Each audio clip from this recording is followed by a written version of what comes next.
did TechSpark, the prompt they had given us was to design the official website for TechSpark because we didn't have any official website for TechSpark except the sign up page, except the basic form. So the prompt given to us was to make that website for TechSpark. So I made a wireframe for a website on Adobe XD, which did not work out at all once I started coding. I thought of something else, which again did not work. Third time also, I did that, and then I realized I had lesser than 8 hours. I had worked for around 16 hours straight. I had 8 hours, 8 hours to go to make a perfect website, and I was like, oh no, I was really worried. So I just decided to combine the best elements of the three attempts in the final website, and the final website was a complete mess. To me, I made much better websites according to me, but it did the job, which is all it had to do. Yeah, so this is a really funny story. I was not expecting this at all. It was a lazy morning the day I got the results. I was lounging and watching the cricket match, and when the results came in, I just got a ping on Discord because that's where the competition was being held. So I thought it was one of my friends, and I just opened to see it, and I saw that there was a ping in the server for everyone. So I opened it, saying, "Let's see who won." I didn't expect it to be at all, and I saw my name written over there, and I leapt in the I leapt in the air with joy, and I started shouting randomly.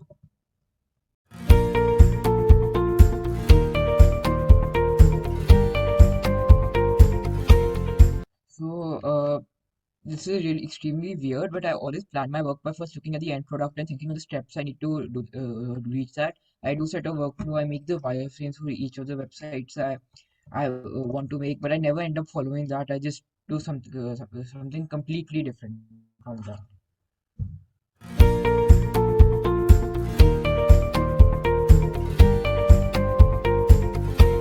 Don't have any such goals right now, but I'm trying to make my own JavaScript framework with a few of my friends, and which includes the Discord bot. So we've been working on that for the last 8 months. So we code. I myself code for around half an hour a day. Others are like they code for 2 hours straight over the weekend, 3 hours straight, and then they don't code at all during the weekdays. So it depends from each of us.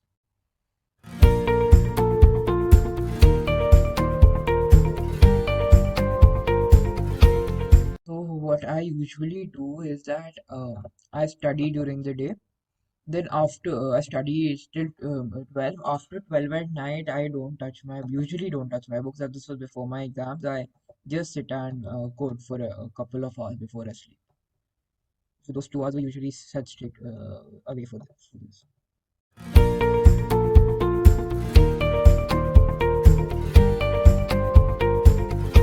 Joined CodingZen 3 or 4 years ago. I don't remember exactly when. So initially, I didn't want to join coding. Then I didn't want to do coding. I was just happy. But then I started with web dev, and I really enjoyed it. Uh, I started with HTML and naturally progressed to CSS, where I learned more about CSS and Flexbox. I then did JavaScript with HTML Canvas and other frameworks and libraries like Matter.js, Animation Studios, and I'm now doing game dev with C Sharp and Unity. So, coding them has sort of always given me the flexibility to choose what I want to learn. My teachers always said, would you rather learn this or would you rather learn this, or what it is that you want to do? For example, right when the lockdown started, we had just finished doing a large chunk of a physics animation library called Matter.js. So after that, our teacher Priyanshu sir, he gave us the choice. Gave the four of us a choice? I do a group class, so he gave the four of us a choice. What would we like to do next? We discussed for around half an hour collectively what we'd like to do, and then we came up with a collective decision to do GSA, sort of stuff like that. Because I'm a mediocre cricketer who's I've loved playing cricket, but I was never that good, but it's never bad also. So I was always right there in the middle. And felt good for a change to be on the top for something. And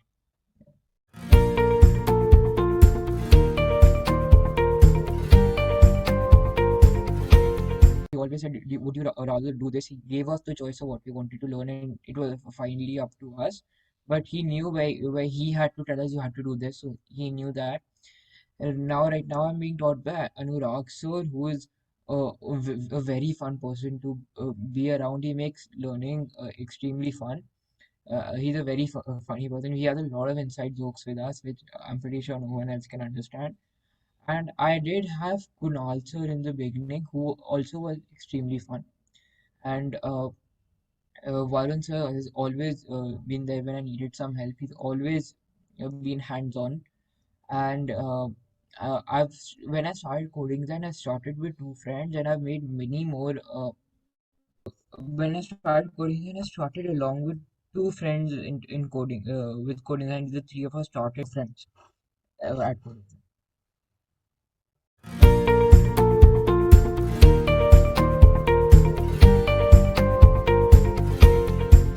In my free time, I just mostly watch Netflix, play Fortnite, or I do some do some coding when I'm free. I also like listening to Spotify a lot.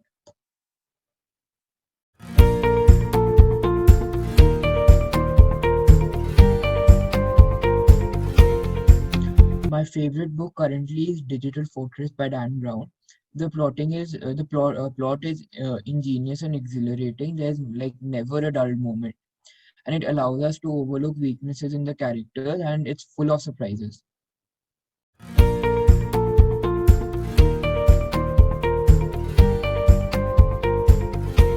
don't really have a role model as such. I just am inspired by the best in many different people. I feel like to just to give up, whether it's playing Fortnite and I'm not able to, I'm playing badly, or there are too many bugs in my code. So there are times when I just get frustrated, but this taught me never to give up and to keep trying.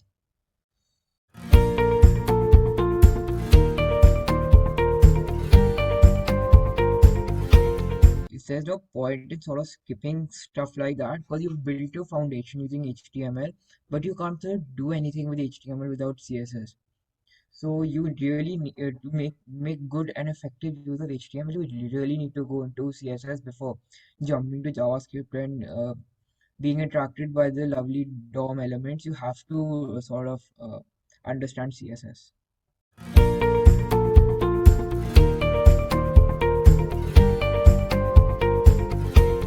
It completely. I used to sleep at 10 or maximum 10:30 before lockdown and used to wake up at 6. Now it's more like 2 to 9. So I study at night and that second stuff is I never played for I hadn't played any Fortnite before the lockdown. I'm playing 1 hour a day now. Third thing is probably that I used to only watch Netflix. Lockdown, I've reduced my Netflix a bit.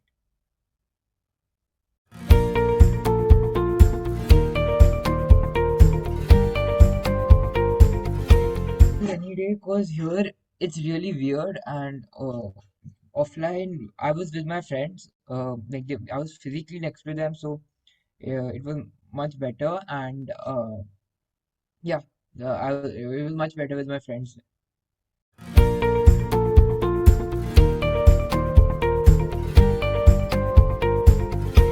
I try to sit for 3-4 hours myself to debug it.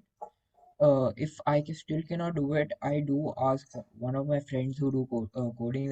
Call one of them, tell them what the code is, explain it to them, try to see if it makes sense to them, if they can help.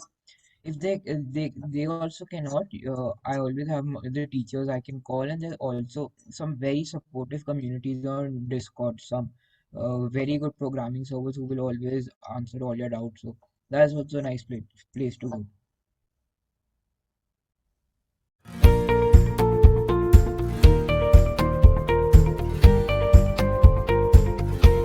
Uh, there are three very important things while doing web designing.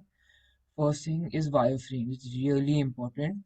you can't do web designing without wireframes. Usually, you would want to see a basic picture of what all you need in your website exactly, and what all to add and stuff like that. So it's always good to have a plan, even though if you do not end up following it, you know you have to include.